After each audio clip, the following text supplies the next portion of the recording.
পদকর্তা আমাদেরকে বলছেন ছয় বেগ দমি ছয় দুশো সুদি ছয় গুণ দেহ মুরে।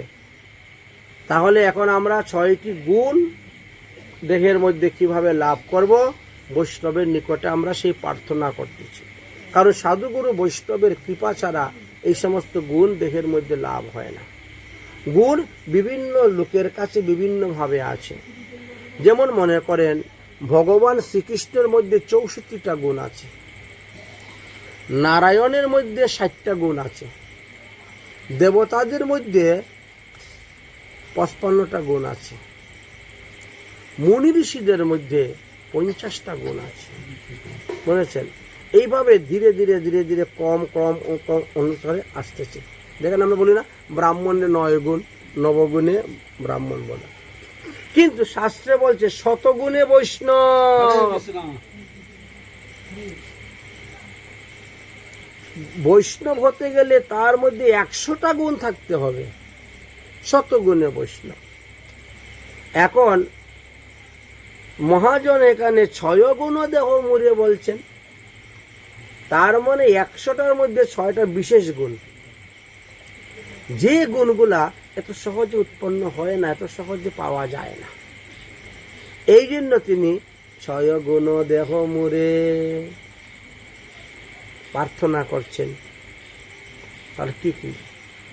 উৎসাহ নিশ্চয়াধৈর্যার্থ তৎকর্মাণং প্রবর্তানাম সংযুক্তা সতং বৃত্তি সরবি ভক্তি প্রদীয়তাম। এই 6 গুণের দ্বারা ভক্তি বর্ধিত হয়। 6 গুণ কি? প্রথম হলো ভজনে উৎসাহ, 1 নম্বর গুণ। 2 নম্বর হলো ধীর নিশ্চয়, 3 নম্বর ধৈর্য, 4 নম্বর ভক্তি পোষক কর্ম, 5 নম্বর অধর্ম থেকে বিরত থাকা বা অসৎ লোকের সঙ্গ ত্যাগ করা, 6 নম্বর সদ্বৃত্তি করা। এই হলো 6টি গুণ। এই 6টি গুণ দেহের মধ্যে বর্ধিত না হলে ভক্তি পথে অগ্রসর হওয়া যায় না। তাহলে ভজনে উৎসাহ অর্থাৎ ভক্তি অনুষ্ঠান করার ইচ্ছা। ভক্তি অনুষ্ঠান করার ইচ্ছা, কিন্তু অধিকাংশ লোকের দেখবা ভজনে উৎসাহ নাই। ছেলে মেয়ের বিবাহে তো লক্ষ লক্ষ টাকা খরচ করে নেয়, 10 গ্রাম নিমন্ত্রণ করে খাওয়ায়, বুঝেছেন? কিন্তু ভাগবত সপ্তাহ হরিভজন এতই পয়সা খরচ করতে উৎসাহ নেই। যেতে পয়সা খরচ করলে সেই পয়সাটা আপনি পরজন্মে পাবেন, ভোগ করবেন। একটা সুন্দর উদাহরণ দিয়েছিল এক ব্যক্তি, বললেন কয়েক লক্ষ টাকা খরচ করে আত্মীয় স্বজন ইষ্টি কুটুম্ব সবাইকে নিমন্ত্রণ দিয়ে বিবাহ করেছে। এমন কোনো ব্যক্তি নাই যে তাকে কাপড় চোপড় দান করে নাই। যেমন উত্তম খাওয়া দাওয়া, তেমন কাপড় চোপড়, তেমন সবকিছু। কিন্তু বিবাহের পরে তার স্ত্রী গর্ভবতী হলেন। সেই স্ত্রী যখন ডেলিভারি হবে, সন্তান প্রসব হবে, হসপিটালে নিয়ে গেছে, ভর্তি করাইছে, তখন রক্তের প্রয়োজন পড়ল। একটা লোক রক্ত দেওয়ার জন্য প্রস্তুত নাই, বুঝেছেন? যে রিক্সায় করে যাচ্ছিল তখন সে এই দুঃখটা প্রকাশ করছে যে লক্ষ লক্ষ টাকা খরচ করে শো আত্মীয় স্বজন ইষ্টি কুটুম্বকে নিমন্ত্রণ দিলাম, আনলাম, খাওয়ালাম, আর আজ আমাকে 1 বোতল রক্তের দরকার, একটা কেউ আসে না 1 বোতল রক্ত দেওয়ার জন্য, বুঝেছেন? তখন রিক্সা ড্রাইভার বলছে আমি দিব রক্ত। রিক্সা ড্রাইভারটা বলছে আমি দিব রক্ত, বুঝেছেন? চলেন হসপিটাল, গেল, রক্ত দিয়ে দিল। তখন সে চিন্তা করলো যে এই এতগুলা লোককে খাওয়াইয়া লক্ষ টাকা খরচ করে আমার কি লাভ হলো? হ্যাঁ বলেন তো? এদিকে আমার সব থেকে বড় আত্মীয়, সে তো আমার সবচেয়ে বড় বন্ধু, আমার এত বড় বিপদের মধ্যে কাজ করলো, কেউ দাঁড়ালো। এই অবস্থায় মানুষের মানসিক ভজন উৎসাহ থাকতে হবে 1 নাম্বার, অর্থাৎ ভক্তি অনুষ্ঠান। ভক্তি অনুষ্ঠানে ইচ্ছুক। আমরা এমন এমন মহাত্মার জীবনী পেয়েছি। নবদ্বীপে এক মহাত্মা থাকতেন, তিনি কোনো এক সময় গিরিরাজ পরিক্রমা, গোবর্ধন পরিক্রমা, রাধাকুণ্ড শ্যামকুণ্ড পরিক্রমা, 84 ব্রজমণ্ড পরিক্রমা করতে গিয়েছিলেন। ওখানে যাওয়ার পরে কিছু ব্রজবাসীর সঙ্গে দেখা হলো, কথাবার্তা হলো ব্রজবাসী সাধুদের সঙ্গে। তিনি নিমন্ত্রণ দিয়েছেন, যদি কখনো নবদ্বীপে যান এই অধমের কুটিয়ায় যাবেন, বুঝেছেন? নিমন্ত্রণ দিয়েছেন। সাধুরা তো নাম ঠিকানা সব লিখে রেখে দিয়েছে। কয়েক বৎসর পরে, 5-7 বৎসর পরে ওই সাধুরা নবদ্বীপ পরিক্রমায় এসেছেন। তখন তারা চিন্তা করলো, নবদ্বীপে যখন আসছি তাহলে যাই অমুক সাধুর বাড়ি যাই, ঠিকানা তো দেওয়া আছে। হঠাৎ একদিন গিয়ে উপস্থিত, লোক জিজ্ঞেস করে করে অমুক সাধু বাড়ি কোনটা, জিজ্ঞেস করে করে গিয়ে উপস্থিত। সাধুদেরকে দেখে তো তিনি একেবারে আত্মহারা, আরে বৃন্দাবন্তী সাধুরা এসেছে বলতে, কিন্তু ঘরে তো কিছুই নেই, কি করব? সঙ্গে সঙ্গে ঘরের দরজা খুলে মাথায় করে নিয়ে রওনা। বিক্রি করবে বাজার। ঘরের দরজা শাল কাঠের দরজা, দরজাটা খুলে দিয়ে মাথায় করে নিয়ে রওনা হয়েছে। ভক্তরা বসে আছে বাড়িতে। রাস্তাতে আরেক সাধু পেয়েছে, কি ব্যাপার দরজা নিয়ে কোথায় যাচ্ছ? বলে আমার বাড়িতে বৃন্দাবন থেকে বৈষ্ণব এসেছেন, এখন কি করি? দরজাটা বিক্রি করে দিয়ে যে টাকা পাবো তা দিয়ে বৈষ্ণব সেবা করাই দিব, চলে গেলে পরে আবার দরজা বানাই নিব। এখন চিন্তা করেন তো বৈষ্ণব সেবার প্রতি কতটা ভক্তি আছে, কতটা নিষ্ঠা, কতটা শ্রদ্ধা, তার চিন্তা করেন। আমাদের মনে তো সেই শ্রদ্ধা নেই, সেই ভক্তি নেই, সেই নিষ্ঠা নেই। যে বিক্রি করে এনে, হ্যাঁ, তাই ভক্তিমূলক অনুষ্ঠান, ভক্তিমূলক অনুষ্ঠান বলতে কি, এই যে শ্রীকৃষ্ণের জন্মাষ্টমী, রাধার জন্মাষ্টমী, বামন দ্বাদশী, নৃসিংহ চৌদশী, শিবরাত্রি, রামনবমী, একাদশী ব্রত, অষ্টমহা দ্বাদশী ব্রত, ঝুলন যাত্রা সামনে আসতেছে, ঝুলন যাত্রা, হোলি খেলা, রথযাত্রা, এই সমস্ত উৎসব একা না পারেন 10 জনে মিলে করুন। 10 গড় ভিক্ষা করলে ভগবানের জন্য কোনো দোষ নেই, কোনো পাপ নাই, কোনো অপরাধ নাই, লজ্জাও নেই। ভগবানের সুখের জন্য, ভগবানের প্রীতির জন্য। তাই উৎসব অনুষ্ঠানে উৎসাহ থাকতে হবে, ইচ্ছুক থাকতে হবে। এইটি হলো সব থেকে প্রথম গুণ। 6 গুণ দেহ মুরে, তার মধ্যে 1 নম্বর গুণ হলো এটা, আমি যেন ভগবানের 12 মাসের 12 উৎসব করতে পারি, যেমন হইও সেইখানে করতে পারি, এটা হলো 1 নম্বর। তাই ভজনে উৎসাহ থাকতে হবে। প্রেম ভক্তি রীতিমতো নিজ গ্রন্থ সুসেবত লিখিয়াছেন 2 মহাশয়। এই ভজনের কথা রূপ গোস্বামী পাদ আর সনাতন গোস্বামী পাদ লিখে গিয়েছেন। এই দুজনেই আমাদেরকে শিক্ষা দিয়েছেন ভজনের রীতি। যাহার শ্রবণ হইতে প্রেমানন্দ ভাসে চিতে, যুগল মধুর রসাশ্রয়। অতএব ভগবানের চরণ আশ্রয় করে ভগবানের সমস্ত উৎসব পালন করে যাও। রীতি শব্দের অভিধান ক্রম হল ক্রম, ক্রম অনুসারে প্রতি মাসে মাসে আসতেছে, পক্ষে পক্ষে আসতেছে, সেই অনুসারে কর। হ্যাঁ, তাই এখানে শ্রীমৎ জীব গোস্বামী পাদ, সনাতন গোস্বামী পাদ এবং আমাদের রূপ গোস্বামী পাদ। তাহলে ভজনে উৎসাহ আমাদেরকে আনতে হবে, কারণ এই সাধন ভজনের দ্বারা যে ফল পাবো সেটাই আমাদের সঙ্গে যাবে, আর বাকি সব এখানে পড়ে থাকবে। এই জন্যই শ্রীমৎ রূপ গোস্বামী পাদ তিনার ভক্তিরসামৃত সিন্ধু গ্রন্থেতে আর উজ্জ্বল নীলমণি গ্রন্থ, এই 2টি স্থানেতেই এই উৎসাহের কথা বলেছেন। উৎসাহ যদি মনের মধ্যে না থাকে, আপনি ভক্তি মন্দিরে প্রবেশ করতে পারবেন না। ভক্তি মন্দিরে প্রবেশ করার 9টা সিঁড়ির কথা আমরা ওই দিন আলোচনা করেছিলাম। তাহলে উৎসাহ না থাকলে আপনি সিঁড়িগুলা ক্রম অনুসারে যাবেন কেমন করে, উঠবেন কেমন করে? উৎসাহ থাকলে পরেই হবে।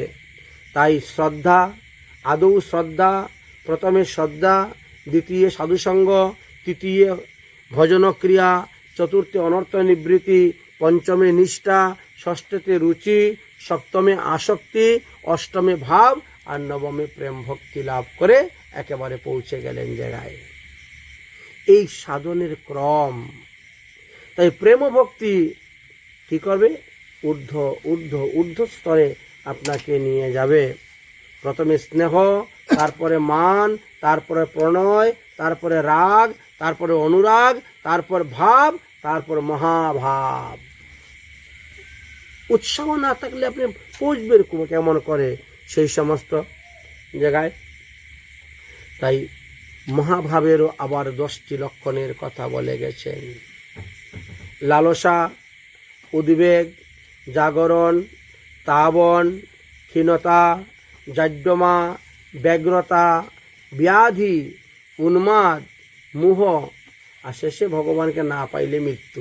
একেবারে ভগবানকে পাওয়ার জন্য অন্বেষণব্রত শুরু হয়ে যায়। তো এইভাবে আমাদেরকে ভজনের মধ্যে উৎসাহ নিতে হবে, নিয়ে আমাদেরকে ভজন করতে হবে।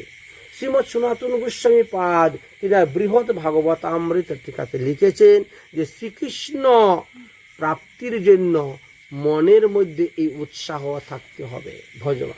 ভগবানকে পাই আর না পাই, ভগবানের ভজন করে যাই। আমরা তো না পাইলে ভজন করি না, ছেড়ে দিই, কিন্তু পাই আর না পাই ভজন করে যাই। সুন্দর একটা দৃষ্টান্ত দিয়েছেন। দেবর্ষি নারদ একবার তীর্থ ভ্রমণে বেরিয়েছেন। তীর্থ ভ্রমণ করতে করতে করতে করতে সমুদ্রের ধার দিয়ে যাচ্ছে। তো দেখেন একটা ছোট্ট পাখি, নাম তার টিটোরিয় পক্ষী, ছোট্ট একটা পক্ষী। ও কি করতেছে? সমুদ্রের মধ্যে গিয়েই 1 ফোঁটা জল, পাখিটাই তো ছোট, তো তার ঠোঁটটা আর কতটুকু বড়, আর জল কতটুকু ধরবে? এই 1 ফোঁটা জল মুখে নিয়ে এনে কি করে? বাইরে এনে ফেলে দেয়। কারণ সমুদ্রের জল তো লবণাক্ত, এত লবণ জল সমুদ্র, ও খাওয়া যায় না, পান করার মতো নয়, ফেলে দিচ্ছে। নারদমুনি দেখতেছেন, বারবার যাচ্ছে, জল নিচ্ছে, আবার এনে ফেলে দিচ্ছে, আবার যাচ্ছে, জল আনছে, ফেলে দিচ্ছে, উড়ে যায়, উড়ে গিয়ে জল নেয় মুখের মধ্যে, আবার এনে ফেলে দেয়, আবার এনে ফেলে দেয়। তো 1 বার 2 বার 3 বার 4 বার 5 বার সবাই বারবার দেখতেছেন। নারদমুনি তখন বলছেন, হে পক্ষী, এই পরিশ্রমটা কেন করতেছ? তুমি একবার সমুদ্রের জলে চঞ্চু ঢুকাইয়ে যখন দেখেছ জলটা লবণাক্ত, পান করার মতন কোনো উপায় নেই, ছেড়ে দাও। বারবার পরিশ্রম করার কি দরকার? বারবার যাচ্ছ, জল আনছ, আবার ফেলে দিচ্ছ, খাচ্ছ তো না। তো এই যে আসা যাওয়ার একটা পরিশ্রম হচ্ছে না, তোমার পরিশ্রম হচ্ছে, ওটা তুমি খাচ্ছ না, ফেলে দিচ্ছ। তখন পাখিটা কি বলল নারদমুনিকে? হে দেবর্ষি নারদ, আমি তো জল পান করার জন্য গিয়ে জল চঞ্চু করে নিয়ে আসতেছি না, তা কিসের জন্য বারবার যাচ্ছ, জল আনতেছ? বলে, দেখো, এই সমুদ্রের তটে আমি 2খানা ডিম পেড়েছিলাম, ডিম পেড়েছি, কিন্তু সমুদ্র এমন জোরে একটা ঢেউ দিল, এসে আমার ডিম 2টা ভাসিয়ে নিয়ে চলে গেল। আচ্ছা, ওই ডিমের ভিতরে তো আমার সন্তান আছে,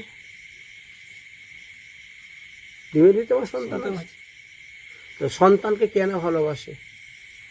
প্রত্যেকে চায় আমার সন্তানকে আমি রক্ষা করব, যতই চেষ্টা হোক, যতই কষ্ট হোক, যতই পরিশ্রম হোক।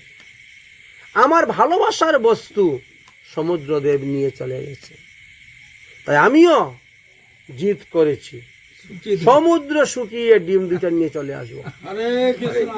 জয় জয় নিতাই গৌর। বুঝেছেন? নারদমুনি তখন হাসছেন। নারদমুনি বলছেন, ওরে টিটোরিয় পক্ষী, তুমি যদি ব্রহ্মার পরমায়ু কাল পর্যন্ত আয়ু পাও, তথাপিও তুমি সমুদ্র শুকাতে পারবে না। তোমার যদি 1 কোটি বার পক্ষী জনিতে জন্ম হয়, তথাপিও তুমি সমুদ্র শুকাইতে পারবে না, তোমার ডিম আনতে পারবে না।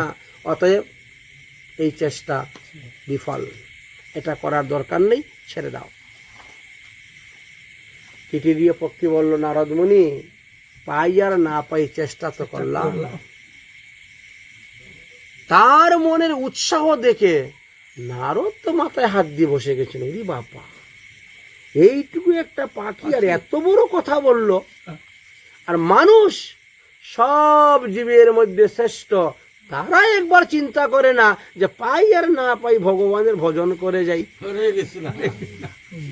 এইটা ওদের মাথার মধ্যে ঢুকলো না, মানুষের মাথায়, পাখির মাথায় ঢুকে গেল। নারদ তখন কি করছেন, তীর্থ ভ্রমণ করতে করতে বৈকুণ্ঠে গিয়ে উপস্থিত হয়েছেন। নারায়ণকে গিয়ে প্রণাম করছেন। নারায়ণ বলছেন, দেবশ্রী নারদ, বলো কি সমাচার। বলে, তীর্থ ভ্রমণ করতে গেলাম, আপনার সৃষ্টি জীবের মধ্যে এক জীব বড় আশানক পেয়েছে। কি হয়েছে, এক তৃতীয় পাখির এই ঘটনা, এই ঘটনা, তার ভিতরে যে উৎসাহ, যে উদ্যম, তার ভালোবাসার বস্তু সে আনবেই আনবে, অথচ মানুষের মাথার মধ্যে এটা ঢুকে। আচ্ছা নারদ, তুমি কি বলছো? আমি বলছি তো, কোটি জন্ম পক্ষী জনি হলেও পাবে না, আর কোটি বৎসর পরমায়ু হলেও পাবে না, সমুদ্র সুখে আনতে পারবে না, অতএব ওটা ছেড়ে দাও। নারদের কথা শুনে ভগবান হাসছেন। ভগবান হাসছেন, ভগবান হাসতে হাসতে গরুরের দিকে তাকাচ্ছেন। গরুর পাখি, গরুর পাখি, গরুর, তুমি একটা পাখি আর ও একটা পাখি, তুমি হলে বৃহৎ পাখিদের মধ্যে রাজা, আর সে হলো ক্ষুদ্র। তুমি হলে মহৎ, সে হলো ক্ষুদ্র। যদি মহতের কৃপা কারো উপর হয়ে যায়, ক্ষুদ্রেরও কাজ হয়ে যাবে, হয়তো। গরুর বুঝতে পারলো ভগবান কি বলতে চাচ্ছেন। সঙ্গে সঙ্গে গরুর উড়তে উড়তে চলে আসলো সমুদ্রের তীরে। এসে দেখলো ওই টিটোরিও পাখি ওই জল নিচ্ছে, বাইরে ফেলছে, জল নিচ্ছে, বাইরে ফেলছে, চলছে তার কাজ। গরুর বলছে, দাঁড়াও ভাই দাঁড়াও, তুমি এটা কাজ করছো কেন? আবারও সেই কথাই বললো। ও ঠিক আছে ঠিক আছে, বুঝে নিলেন ঘটনাটা কি। এইখানে অপেক্ষা করো তুমি। গরুর নেমে গেলেন সমুদ্রের জলে, নেমে দুই ডানা তুলে এবার ঢেউ উল্টা মারতে শুরু করলেন। আচ্ছা, হরে কৃষ্ণ। এমন শুরু করলেন 10 হাত দূর চলে গেছে সমুদ্র জল, 10 হাত দূর। দুই পায়ের পাঞ্জা দিয়ে ডিম দুইটা ধরে নিয়ে চলে এসেছেন। হরে কৃষ্ণ। গরুর জয় জনিতাই গৌর ব্রহ্মানন্দে। এই দুইটা ডিম তোমার তো? আজকে হ্যাঁ হ্যাঁ, এই দুইটা ডিম আমার, এই নাও। নারদ তো বৈকুণ্ঠে বসে আছে। নারায়ণ বললেন, কি ব্যাপার গরুর? নারদ মুনি, কি ব্যাপার? তুমি যে তাকে বললে যে কোটি জন্ময় সে পাবে না, আর কোটি বৎসর পরমায়ু হলেও পাবে না, এখন একদিনে পেয়ে গেল। কার দ্বারা পেল? কার দ্বারা পেল? ভগবানের দ্বারা, মহতের কৃপা, মহতের কৃপা, মহতের কৃপা। তাহলে মহতের কৃপা ছাড়া কোনো কার্য সিদ্ধ নয়। কৃষ্ণ ভক্তি দূরের কথা, সংসার বন্ধন না হয় ক্ষয়, এই তো সিদ্ধান্ত। তা যদি আমাদের উপরে মহতের কৃপা হয়ে যেত, আর মহতের কাছেই প্রার্থনা করা হচ্ছে, 6 গুণ দেহ মুরে, 6 গুণ দেহ মুরে। তাই হ্যাঁ, তাই কোনো মহাত্মার কৃপাতে যদি আপনার হৃদয়ে 6 গুণ উৎপন্ন হয়ে যায়, আপনি অনায়াসে ভগবত পদপদ লাভ করতে পারবেন। বুঝেছেন? এই তো, তাই প্রেম ভক্তি সদা নিধি, তাহে ডুব নিরবধি, আর যত খার নিধি বলে জানিও, নিরন্তর সুখ পাবে, সকল সন্তাপ যাবে, পরতত্ত্ব কহিনু উপায়, প্রেম ভক্তির তত্ত্ব এই তোমারে কহিনু ভাই, আর দুর্বাসনা সব পরিহরি, শ্রী গুরু প্রসাদে ভাই এই সব ভজন পাই, প্রেম ভক্তি সুখী অনুচরী। তাই শ্রী গুরুর কৃপা ছাড়া এই সমস্ত পাওয়া যাবে না, আর না হলে উদ্ধারও হতে পারবেন না। এই জন্য বললেন, আমাদের ভগবত সেবাতে উৎসাহ থাকতে হবে। ভগবত সেবার অনুকূল বিষয় যখন যেটা সেটা আনার উৎসাহ থাকতে হবে। ভজনের প্রতিকূল যেগুলা এগুলাকে ত্যাগ করতে হবে। ভগবান আমাকে রক্ষা করবেন এই কথা বিশ্বাস করতে হবে। বুঝেছেন? ভগবানকে প্রতিরূপে ভজন করতে হবে। তিনি আমাদের পালক, তিনি আমাকে পালন করবেন। তার চরণে আত্মসমর্পণ করে দিতে হবে, আমি তোমারই ভগবান। এই রূপে ছয়ভাবে শরণাগতি হওয়া যায় ভগবানের চরণে, তাহলে উত্তম ভক্তি লাভ করতে পারবেন। উত্তম ভক্তি লাভের একমাত্র উপায় হল আনুকূল্যস্য সংকল্প প্রতিকূলস্য বিবর্জনম রক্ষিতায়তাং বিশ্বস্য গুপ্ততে বর্ণংস্ততঃ আত্মনিঃশেষণম কর্মণ্যম সরবৃদ্ধি ইতি শরণাগতি। যখন আপনি ভগবানের চরণে শরণাপতি হয়ে যাবেন তখনই আপনার লাভ। তাই কার্পণ্য দোষ দেহীর সহিত প্রার্থনা করছেন এই প্রকারে 6 প্রকারে ভগবানের চরণে যারা শরণাগতি হয়েছে তারাই অনায়াসে ভগবত লাভ করতে পারছে। এই জন্য এই 6টি গুণ আমাদের দেহের মধ্যে বর্ধিত করার কথা বলেছেন। এবার বললেন আরেকটা কি করতে হবে, আমাদের অসৎসঙ্গ ত্যাগ, সৎসঙ্গ করতে হবে। এই গুণ বাড়াতে হবে, অসৎসঙ্গ ত্যাগ করতে হবে। দেখেন, যোগী সন্ন্যাসী কর্মী জ্ঞানী অন্য দেব পূজক ধ্যানী ইহলোকে দূরে পরিহর ধর্ম কর্ম দুঃখ সুখ যেবা তাকে অন্য যুগ ছাড়িবজ গিরিবর ধর। গিরিবর ধর ভগবানের ভজন কর, অসৎ ক্রিয়া কুটিনাটি ছাড়ো অন্য পরিপাটি অন্য দেবতে না করিও রতি। কেন বলে আপন আপন স্থানে প্রীতি সবাই টানে ভক্তিপথে দিবে বিগতি। বুঝলেন, ভক্তিপথে দিবে বিগতি। অতএব সাধু সাবধান। এই জন্য মহাজনগণ আমাদেরকে সাবধান করছেন যে তোমরা সতত এইভাবে চলো। এবার বললেন ঋষিকেশ গোবিন্দ সেবা না পুজিব দেবী দেবা, এই তো অনন্য ভক্তির কথা। আর যত উপালম্ব বিশেষ সকলই দম্ভ দেখিলে লাগে মনে ব্যথা। পাপ পুণ্যময় দেহ সকলই অনিত্য হয়, ধন জন সব মিছা দ্বন্দ্ব। মরিলে বা যাইবে কোথা, ইহা না ভাবে পাও বেতা। তবু নিত্য করো কার্য মন্দ। অতএব খারাপ কাজ মন্দ কাজ করিও না, ভালো কাজ করো,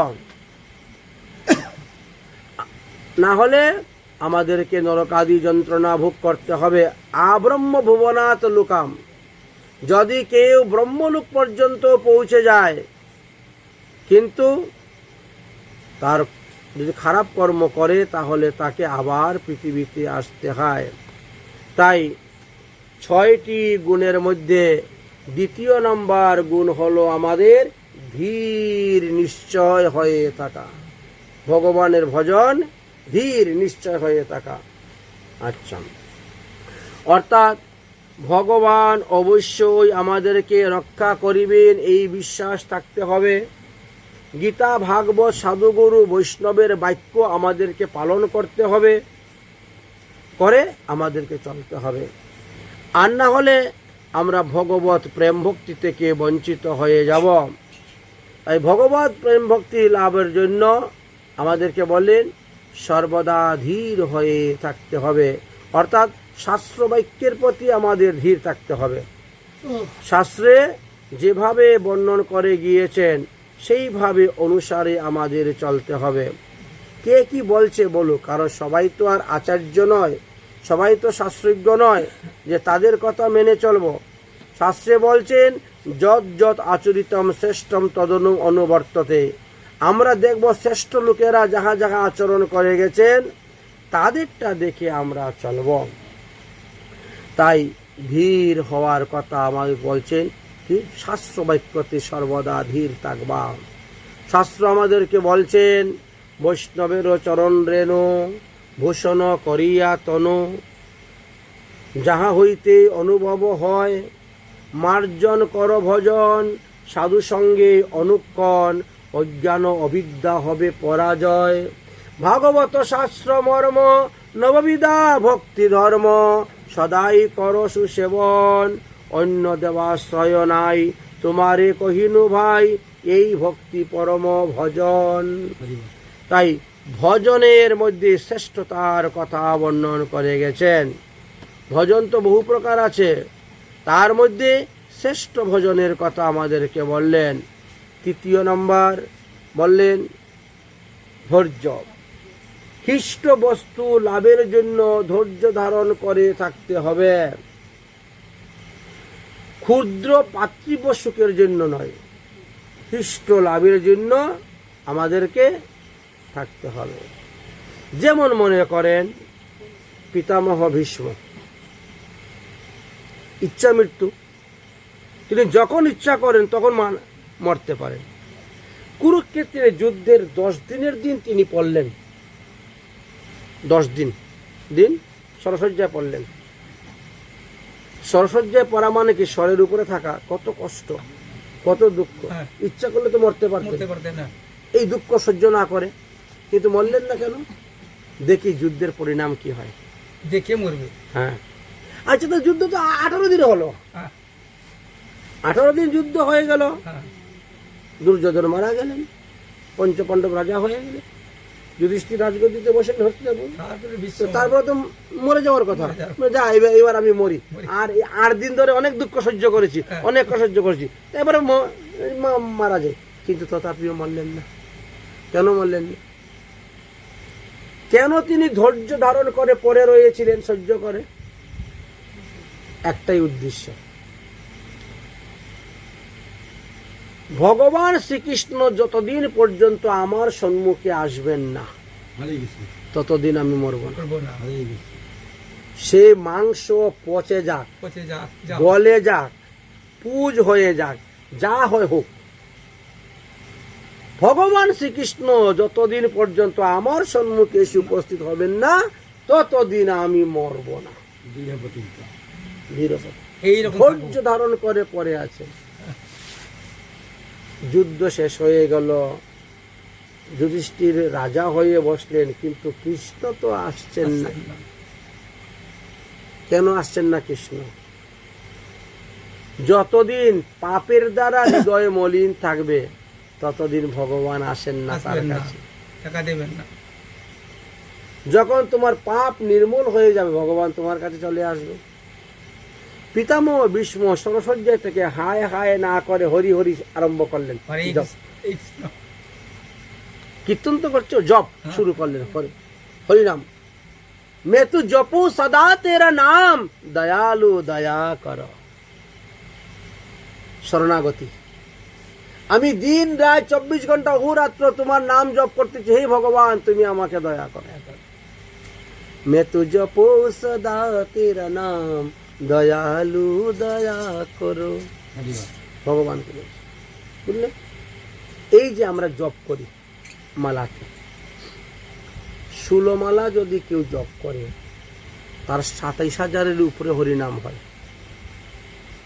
একটা গুটির মধ্যে 16 নাম হয়, তো 100টা গুটি, 108টা গুটি, তো 108টা গুটির মধ্যে যদি আপনি হরিনাম করে তো 1700-র উপরে হরিনাম হয়ে যাচ্ছে এক মালাতে। তাকে যদি 16 দিয়ে গুণ করেন তো 27,000-এর উপরে হরিনাম হচ্ছে। কিন্তু 16 মালা জপ করতে 1 ঘন্টা সময় লাগে, 1 ঘন্টা, 1 ঘন্টা বেশি লাগে, বুঝেছেন? আমাদের বেশি লাগে, যাই হোক 2 ঘন্টা সময় লেগে যায়, এত লাগবেই না। পুরো নামটাই করতে হয়। পুরো নামই কোন হরে কৃষ্ণ কৃষ্ণ কৃষ্ণ হরে রাম হরে কৃষ্ণ কৃষ্ণ কৃষ্ণ হরে রাম হরে রাম হরে কৃষ্ণ কৃষ্ণ কৃষ্ণ কৃষ্ণ হরে রাম হরে রাম হরে কৃষ্ণ কৃষ্ণ কৃষ্ণ কৃষ্ণ হরে রাম হরে রাম হরে কৃষ্ণ কৃষ্ণ কৃষ্ণ কৃষ্ণ হরে রাম হরে রাম হরে কৃষ্ণ কৃষ্ণ কৃষ্ণ কৃষ্ণ হরে রাম হরে রাম। আমি একসাথে 6 বার বলে দিয়েছি। তো 16 16 16 6 16 কত 96, 6 16 96। হ্যাঁ তো আমার একসাথে 96 বার হরিনাম হয়ে গেল। 1 ঘন্টার উপরে লাগে না 16 নাম 32 অক্ষর। ওদিকে তাকাবেন ওদিকে তাকাবেন, অমুকের সঙ্গে গল্প করবেন আর হরিনাম করবেন, তা তো আপনার 2 ঘন্টা লাগবেই। এক আসনে বসুন, এক আসনে বসে আপনি মালা জপ শুরু করুন, কোনো দিকে তাকা থাকি দরকার নেই। আপনি 1 ঘন্টার মধ্যে 16 মালা হয়ে গেল। কত হলো নাম? 27,000। আপনি কিন্তু রোগী মানুষ, সুস্থ যারা, একজন সুস্থ ব্যক্তি 24 ঘন্টার মধ্যে 21,620 বার শ্বাস নেয়।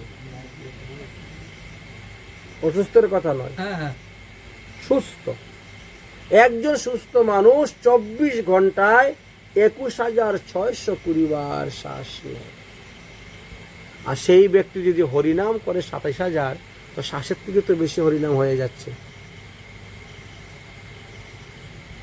मेरा सांस सांसों में तेरा वो नाम मुरली वाले, मुझे चरणों से लगा ले ओ शाम मुरली वाले।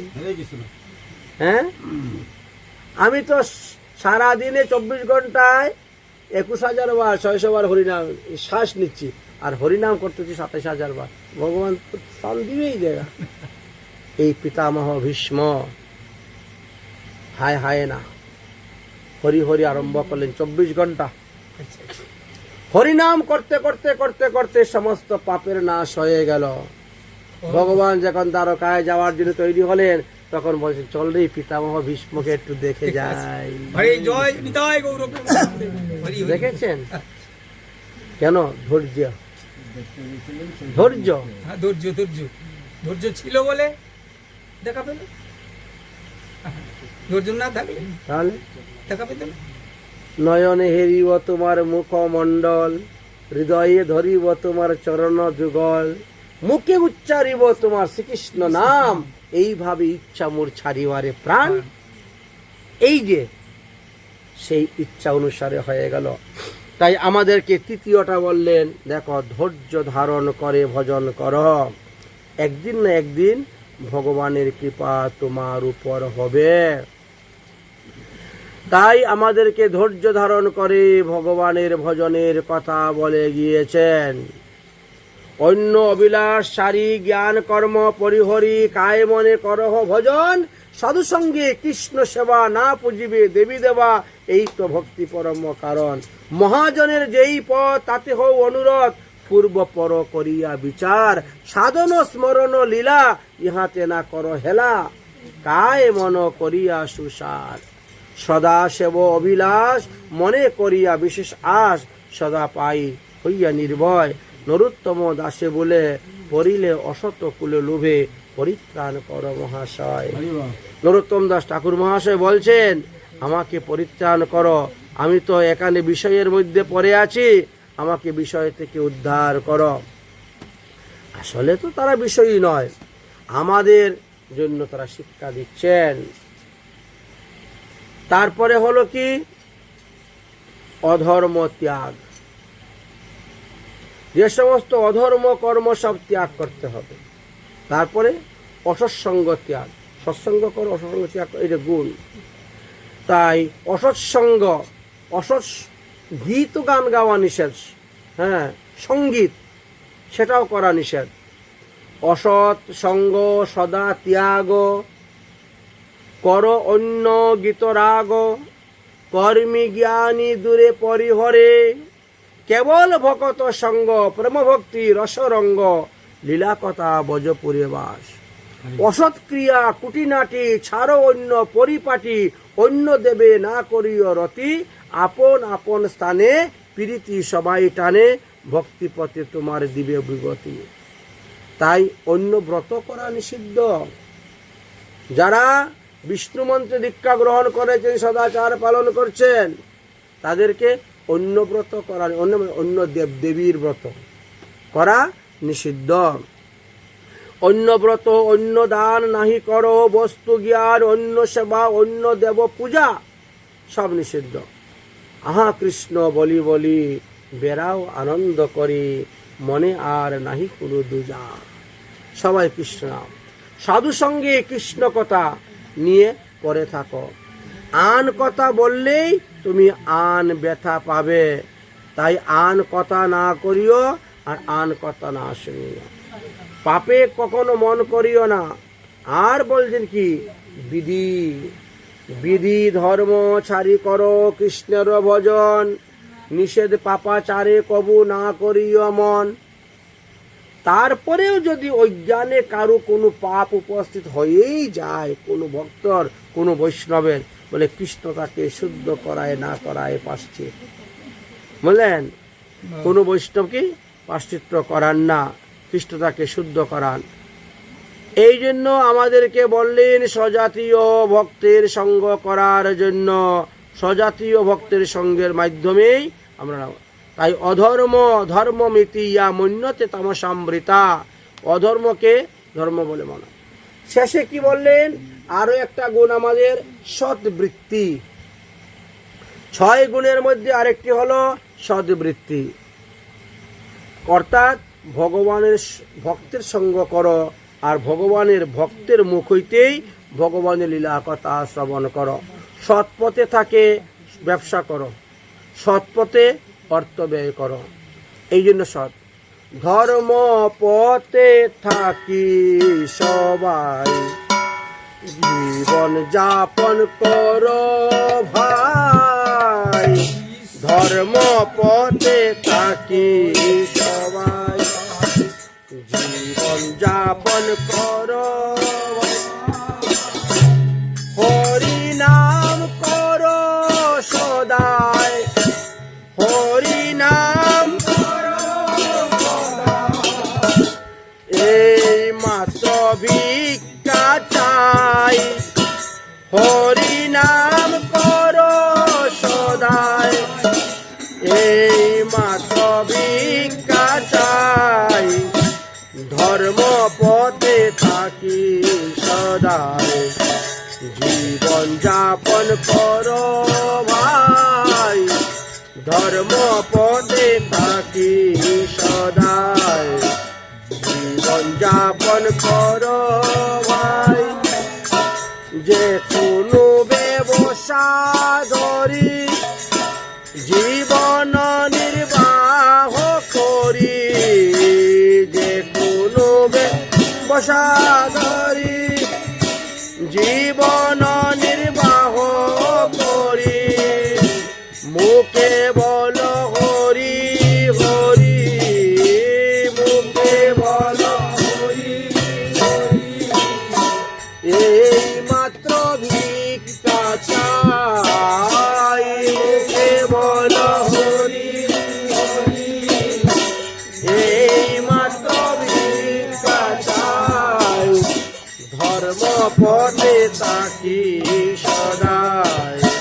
জীবন যাপন করো ভাই, ধর্ম পথে থাকি সদাই। এই জন্য তো গীতাতে ভগবান শ্রীকৃষ্ণ বলছেন, যৎ আচরিতম শ্রেষ্ঠম তদনম এবহি বর্ততে।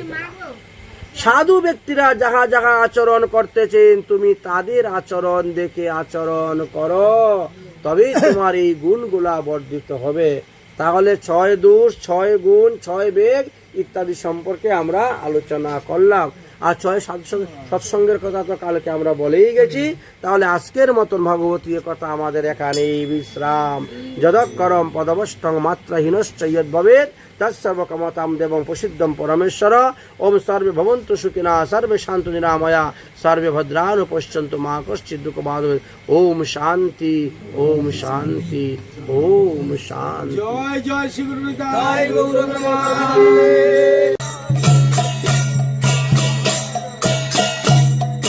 জয় জয় রাধে কৃষ্ণ গোবিন্দ গোপাল।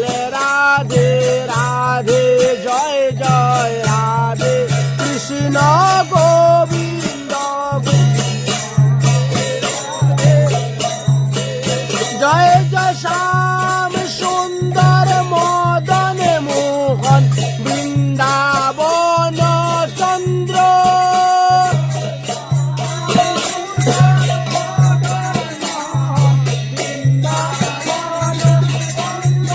জয় জয় রাধা রমন রাশি বিহারী শ্রী গোকুলানন্দ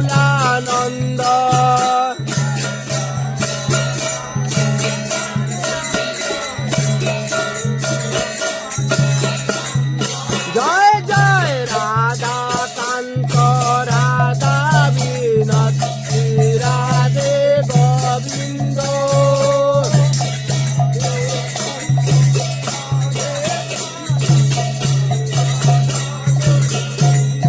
জয় জয় রাশেশ্বরী বিনোদিনী রায় ভানুকুল চন্দ্র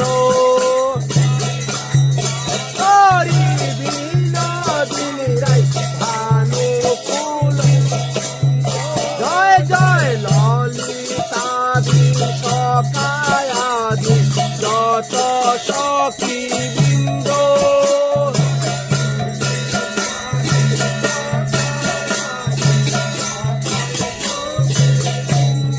তোমরা সবে মিলে পর দয়া আমি অতি মন্দ তোমরা সবে মিলে তোমরা কৃপা করে দাও হে যুগল চরণার বিন্দ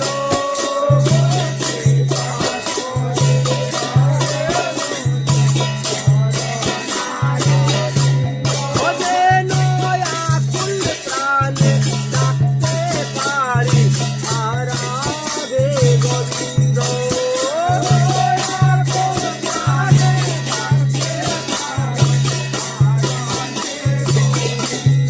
জয় জয় রাধে কৃষ্ণ গোবিন্দ গোপাল রাধে রাধে জয় জয়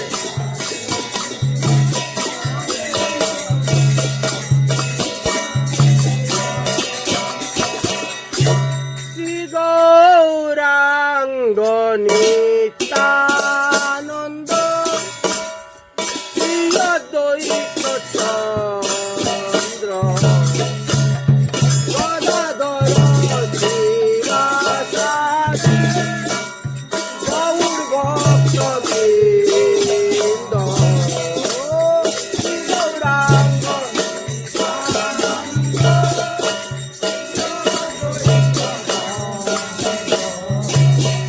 গদাধর শ্রীবাসাদি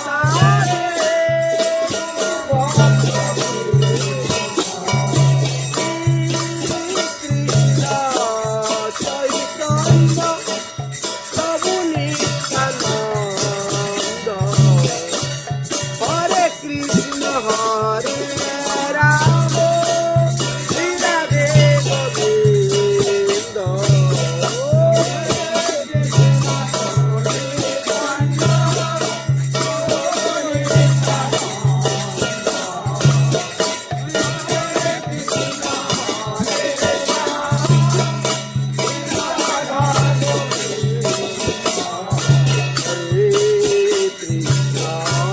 হরে কৃষ্ণ কৃষ্ণ কৃষ্ণ হরে হরে হরে রাম রাম